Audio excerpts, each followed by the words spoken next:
বেশি ক্রেজি একজন আমাকে খুব মোটামুটি। টেলিভিশন নাটকের এই প্রজন্মের জনপ্রিয় অভিনেত্রী সালেহা খানম নাদিয়া বিয়ে করেছেন। শুক্রবার রাতে নিজের ভেরিফাইড ফেসবুক পেজে বরের সঙ্গে স্থির চিত্র পোস্ট করে বিয়ের খবরটি প্রকাশ্যে এনেছেন তিনি।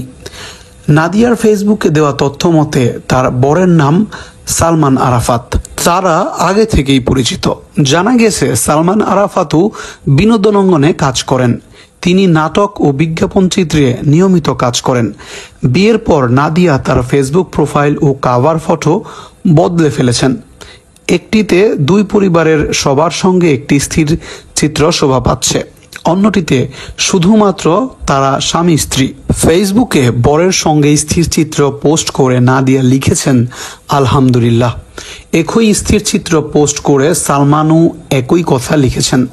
পোস্ট করা স্থির চিত্রে বিনোদন অঙ্গনের সহকর্মী ছাড়াও ভক্তরাও শুভকামনা জানিয়েছেন। দেড় দশক ধরে বিনোদন অঙ্গনে কাজ করেছেন সালেহা খানম নাদিয়া। নাদিয়ার মতে এ সময়ে সমানতালে কাজ করছেন। তার ক্যারিয়ারে যেমন হিট বিজ্ঞাপন আছে, তেমনি হিট শর্ট ফিল্মও আছে। নাটক তো নিয়মিত জনপ্রিয় হই, মিউজিক ভিডিওতেও কাজ করেছেন। তবে সব সময় ভালো চরিত্র না পাওয়ার আফসোস তার আছে, যা সব শিল্পীরই থাকে। সালেহা খানম নাদিয়া নাটকের পাশাপাশি চলচ্চিত্রেও কাজ করেছেন। ড্রেসিং টেবিল, আইসক্রিম ও রেড রামে দেখা গিয়েছে তাকে। এছাড়া কলকাতায় কাজ করেছেন সুনেত্রা সুন্দরম নামের একটি চলচ্চিত্রে।